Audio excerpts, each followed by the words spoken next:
Hello everyone, स्वागत है आप सभी का हमारे चैनल आर के कंपटीशन एकेडमी में। आज के वीडियो में हम डिस्कस करने वाले हैं हिस्ट्री के मोस्ट इम्पॉर्टेंट क्वेश्चंस के बारे में, जो आपके सभी एग्जाम्स के लिए बहुत इंपॉर्टेंट रहने वाले हैं।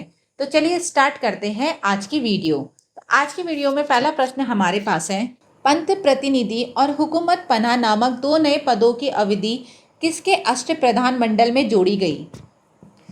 तो जिसका सही उत्तर हमारे पास है option number B, Chhatrapati Rajaram. इसके बारे में महत्वपूर्ण जानकारी जान लेते हैं कि छत्रपति शिवाजी का राज्याभिषेक 1674 में वर्तमान भारतीय राज्य महाराष्ट्र के रायगढ़ किले में हुआ था। उस अवसर पर शिवाजी ने अपने नवजात राज्य के प्रशासन का मार्गदर्शन करने के लिए 8 मंत्रियों के एक परिषद की संस्था को औपचारिक रूप दिया और इसी परिषद को अष्टप्रधान के रूप में जाना जाता है। पंत प्रतिनिधि और हुकूमत पनाह नामक दो नए पदों को छत्रपति राजाराम के दौरान अष्टप्रधान मंडल में जोड़ा गया।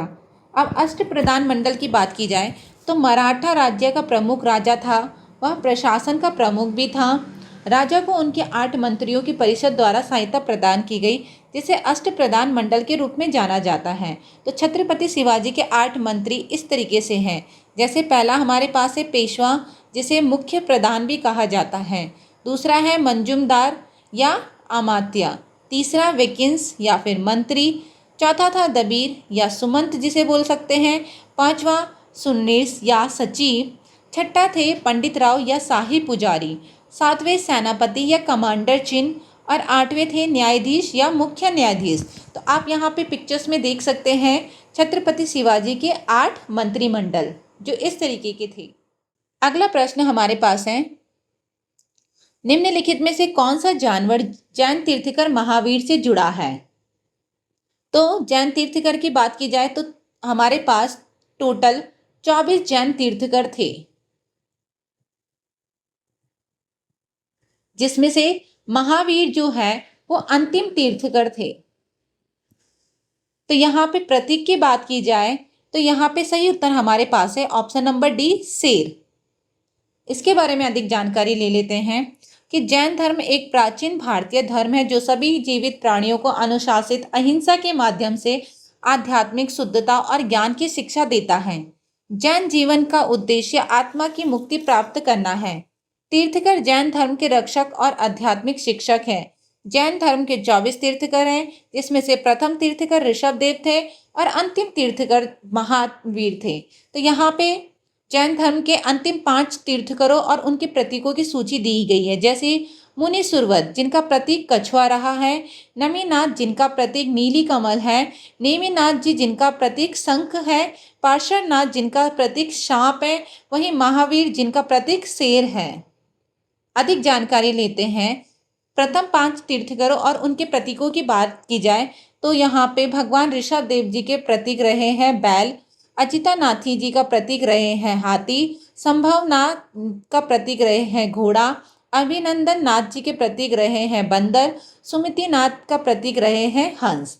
तो यहाँ पे जैन धर्म के 24 तीर्थकर आपके पास दिए हुए हैं, तो आप लोग देख सकते हैं कि किस तीर्थकर का क्या प्रतीक रहा है। अगला प्रश्न है, भारत में पहली रेलवे लाइन का परिचालन किस वर्ष में किया गया था?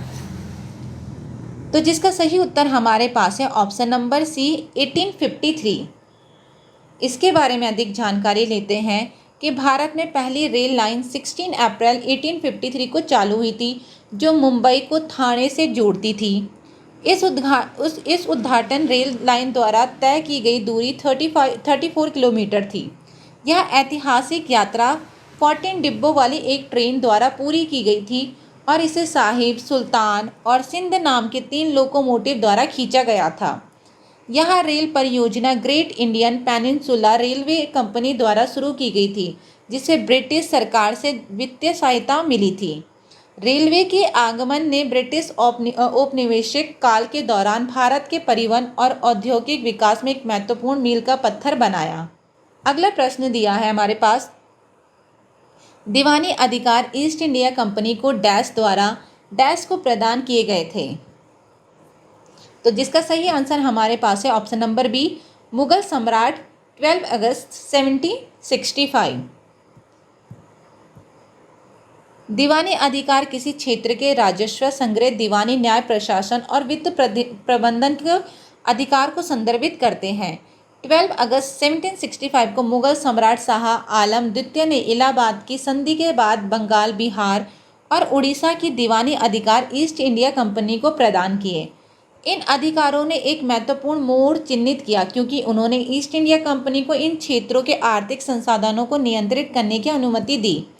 यह समझौता कंपनी के बक्सर की लड़ाई 1764 में जीत के बाद हुआ, जहां मुगल सम्राट और उसके सहयोगियों की सेना पराजित हुई थी।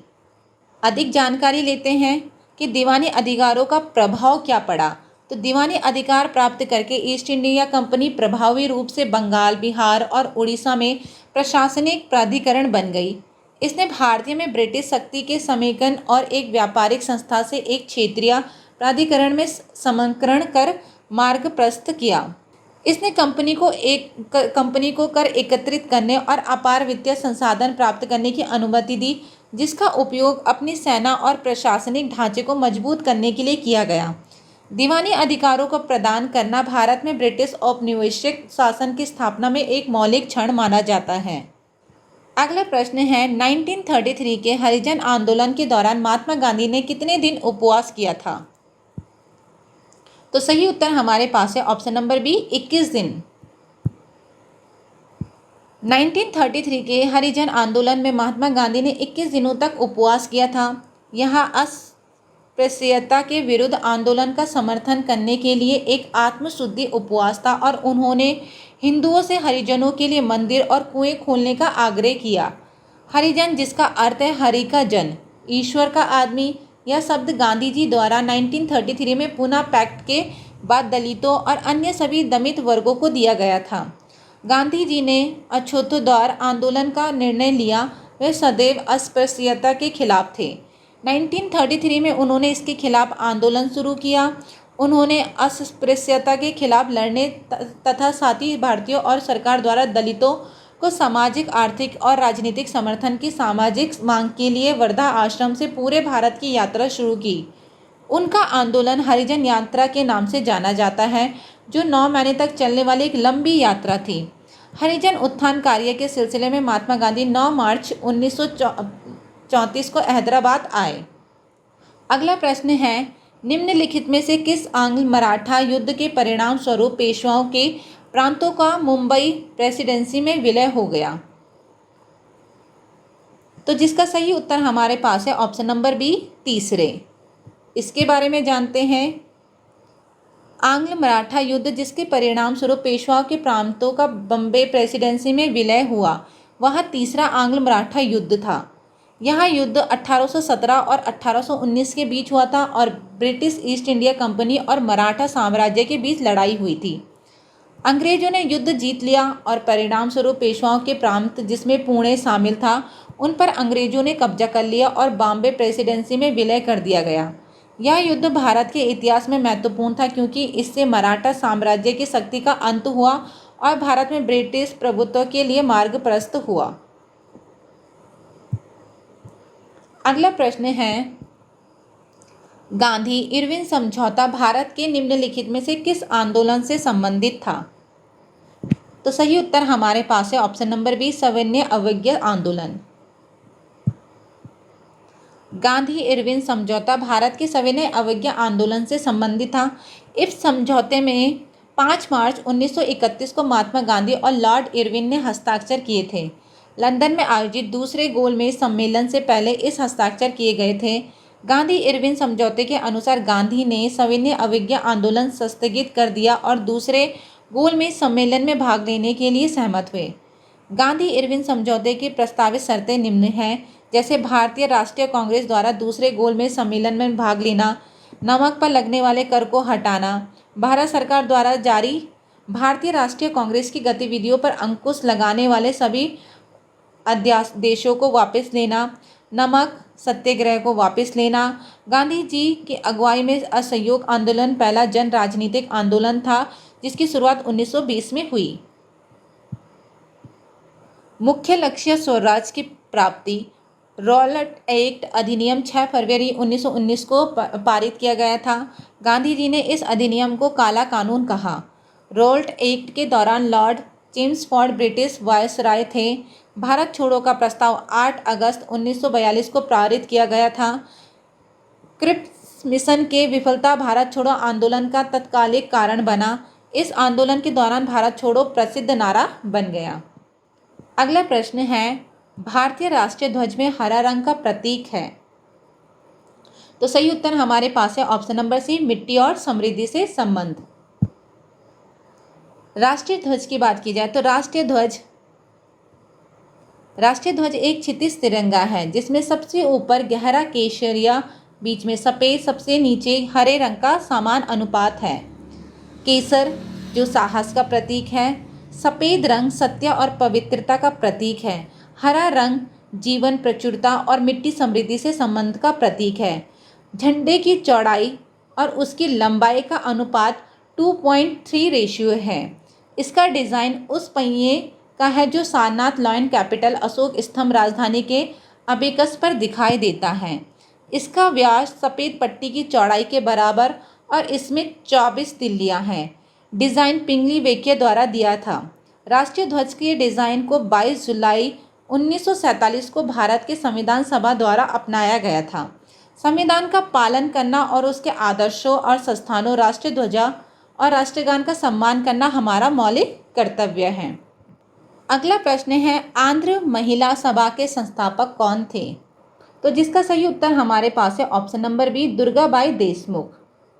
इनके बारे में जानकारी जान लेते हैं कि दुर्गाबाई देशमुख आंध्र महिला सभा की संस्थापक थी। वह लोकप्रिय रूप से आयरन लेडी के रूप में जानी जाती थी। उन्होंने मद्रास में सविनय अवज्ञा आंदोलन के दौरान नमक सत्याग्रह का आयोजन किया और उन्हें कैद कर लिया गया।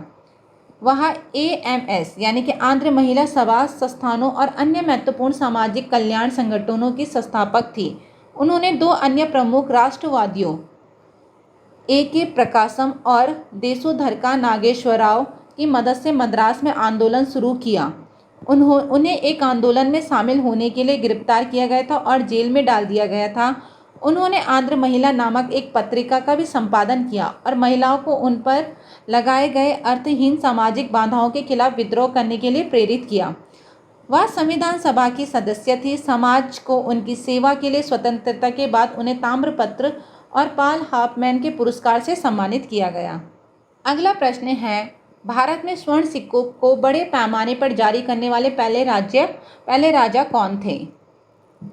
तो जिसका सही उत्तर हमारे पास है option number D, Kushan.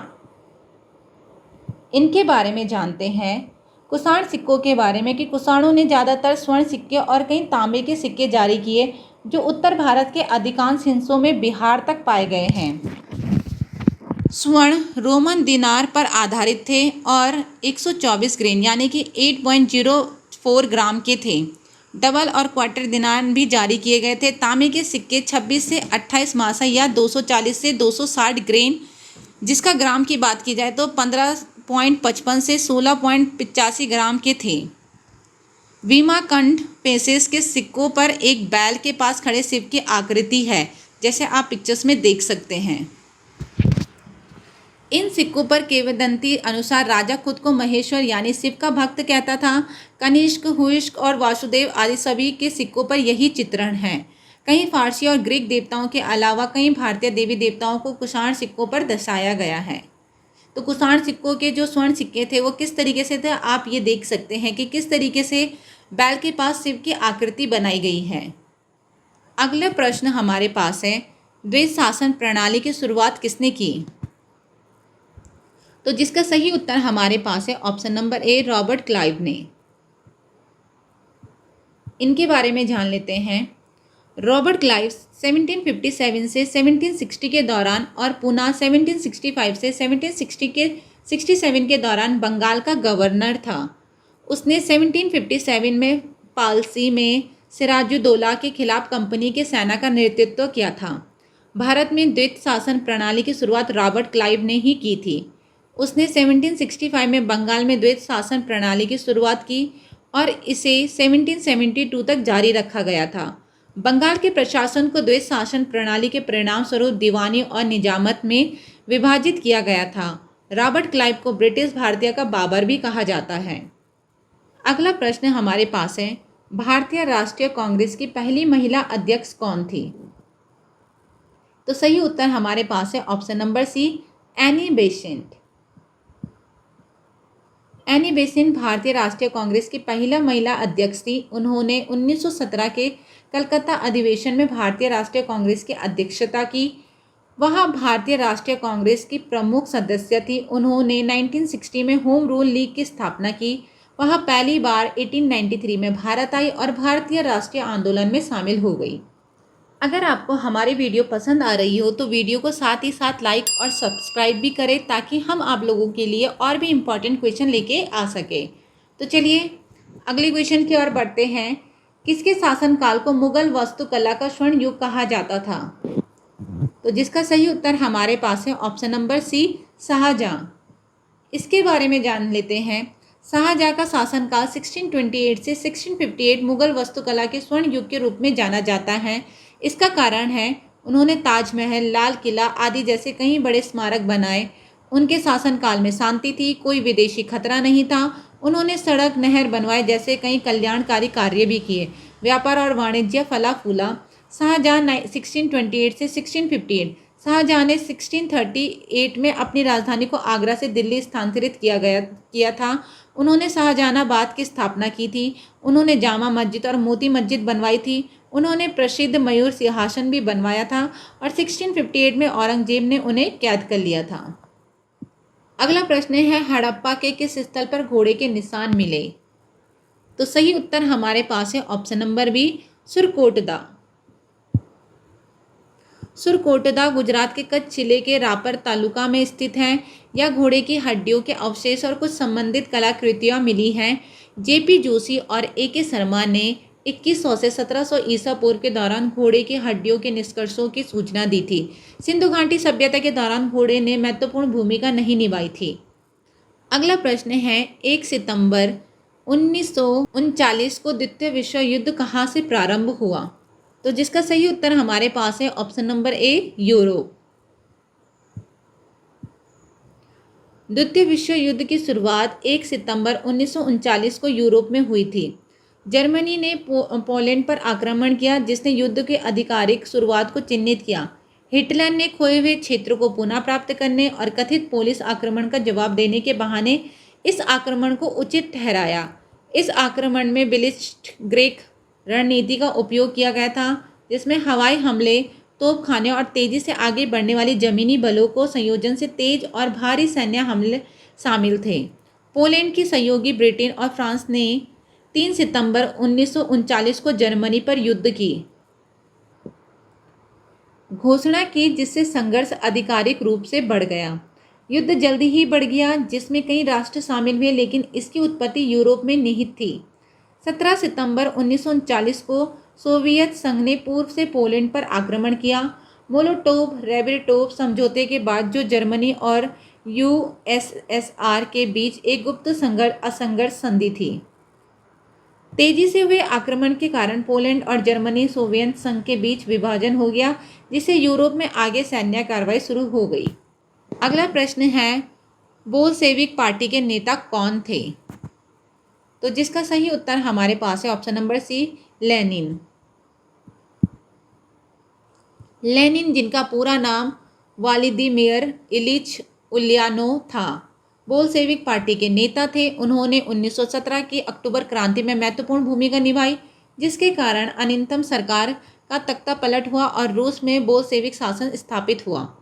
Lenin के नेतृत्व सोवियत संघ दुनिया के पहले समाजवादी राज्य के गठन में महत्वपूर्ण था। उनके निर्देशन में बोल्शेविकों ने महत्वपूर्ण परिवर्तन लागू किए, जिसमें भूमि सुधार और उद्योग का राष्ट्रीयकरण शामिल था। अगला प्रश्न है, निम्नलिखित में से कौन सा इतिहासकार संपूर्ण इतिहास की अवधारणा के विकास से सबसे अधिक जुड़ा हुआ है? तो सही उत्तर हमारे पास है option number B, Marc Bloch. Marc Bloch 1886 से 1944, जिसका सही उत्तर है। ब्लोच का काम विशेष रूप से एनिलिस स्कूल की स्थापना में ल्यूसियस फेब्रे के साथ सहयोग में संपूर्ण इतिहास को बढ़ावा देने के माध्यम से इतिहास लेखन के क्षेत्र में क्रांति लाया। उनके दृष्टिकोण में सामाजिक, आर्थिक, सांस्कृतिक और पर्यावरण कारकों को शामिल किया गया था। साथ ही केवल राजनीतिक अभिजात वर्ग के बजाय आम लोगों के दैनिक जीवन पर जोर दिया गया। उनके उल्लेखनीय कार्य में सामंतवादी समाज और इतिहासकार का शिल्प शामिल है। अगला प्रश्न है, अल्लूरी सीताराम राजू भारत के किस राज्य के आदिवासी स्वतंत्रता सेनानी थे? तो सही उत्तर हमारे पास है ऑप्शन नंबर सी, आंध्र प्रदेश। अल्लूरी सीताराम राजू के बारे में 1922 में भारतीय क्रांतिकारी अल्लूरी सीताराम राजू ने 1882 के मद्रास वन अधिनियम को लागू करने के लिए ब्रिटिश राज के खिलाफ रंपा विद्रोह का नेतृत्व किया, जिसने अपने स्वयं के जंगलों के भीतर आदिवासी समुदायों के मुक्त आंदोलन को गंभीर रूप से प्रतिबंधित कर दिया। इस अधिनियम के निर्यातों के तहत समुदाय पारंपरिक पोंडो कृषि प्रणाली को पूरी तरह से चलाने में असमर्थ था, जिसमें स्थानांतरण खेती शामिल थी। 1924 में सशस्त्र संघर्ष का हिंसक अंत हुआ जब राजू को पुलिस बलों द्वारा पकड़ लिया गया, एक पेड़ से बांध दिया गया और फायरिंग दस्ते द्वारा गोली मार दी गई। उनकी वीरता के परिणाम स्वरूप उन्हें मनियम वीरुडु या जंगल के नायक की उपाधि दी गई। अगला प्रश्न है, मीर कासिम का नाम भारत के निम्नलिखित में से किस युद्ध से जोड़ा है? तो जिसका सही उत्तर हमारे पास है ऑप्शन नंबर बी, बक्सर का युद्ध। बक्सर का युद्ध 1764 वह युद्ध था जो अंग्रेजी सेना और मीर कासिम के संयुक्त सेना के बीच लड़ा गया था। यह युद्ध फरमान और दस्तक के दुरुपयोग के साथ साथ अंग्रेजों, मीर कासिम, बंगाल के नवाब अहमद के नवाब शाह आलम द्वितीय और मुगल सम्राट के व्यापार विस्तारवादी आकांक्षा का परिणाम था। बक्सर का युद्ध भारत के इतिहास में एक महत्वपूर्ण मोड़ साबित हुआ। 1765 में शुजा उद दौला और शाह आलम ने क्लाइव के साथ इलाहाबाद में एक संधि पर हस्ताक्षर किए, जो कंपनी का गवर्नर बन गया था। इन संधियों के तहत अंग्रेजी कंपनी बंगाल, बिहार और उड़ीसा की दीवानी हासिल कर ली, जिसे कंपनी को इन क्षेत्रों से राजस्व इकट्ठा करने का अधिकार मिल गया। अगला प्रश्न है, राजा राम मोहन राय की मृत्यु के बाद ब्रह्म समाज दो वर्गों में विभाजित हो गया। भारत का ब्रह्म समाज और आदि ब्रह्म समाज दोनों वर्गों के क्रमश नेता कौन थे? तो जिसका सही उत्तर हमारे पास है option number D, Keshav Chandra Sen और देवेंद्र नाथ टैगोर। राजा राम मोहन राय आधुनिक भारत के पुनर्जागरण के जनक और एक अथक समाज के सुधारक थे। उन्होंने भारत में ज्ञानोदय और उदार सुधारवादी आधुनिकीकरण के युग का उद्घाटन किया। राजा राम मोहन राय ने 1828 में ब्रह्म समाज सभा की स्थापना की, जिसे बाद में ब्रह्म समाज का नाम दिया गया। इसका मुख्य उद्देश्य शाश्वत भगवान की पूजा था। यह पुरोहित कर्मकांडों और बलिदानों से विरुद्ध था। यह प्रार्थना, ध्यान और शास्त्रों के पढ़ने पर केंद्रित था। यह सभी धर्मों की एकता में विश्वास करता था। यह आधुनिक भारत में पहला बौद्धिक सुधार आंदोलन था। इससे भारत में तर्कवाद और ज्ञानोदय का उदय हुआ, जिसने परोक्ष रूप से राष्ट्रवादी आंदोलन में योगदान दिया। यह आधुनिक भारत के सभी सामाजिक, धार्मिक और राजनीतिक आंदोलन का अग्रदूत था। यह 1866 में दो में विभाजित हो गया, अर्थात केशव चंद्र सेन के नेतृत्व में भारत का ब्रह्म समाज और देवेंद्र नाथ टैगोर के नेतृत्व में आदि ब्रह्म समाज। प्रमुख नेता देवेंद्र नाथ टैगोर, केशव चंद्र सेन, पंडित शिवनाथ शास्त्री और रविंद्रनाथ टैगोर थे। तो ये थे आज के कुछ मोस्ट इम्पॉर्टेंट क्वेश्चंस जो आपके हर एग्जाम्स के लिए यूज़फुल होने वाले हैं। अगर आपको हमारी वीडियो पसंद आई हो तो वीडियो को लाइक और चैनल को सब्सक्राइब करना ना भूलें। मिलते हैं अगली वीडियो में, तब तक के लिए कीप लर्निंग।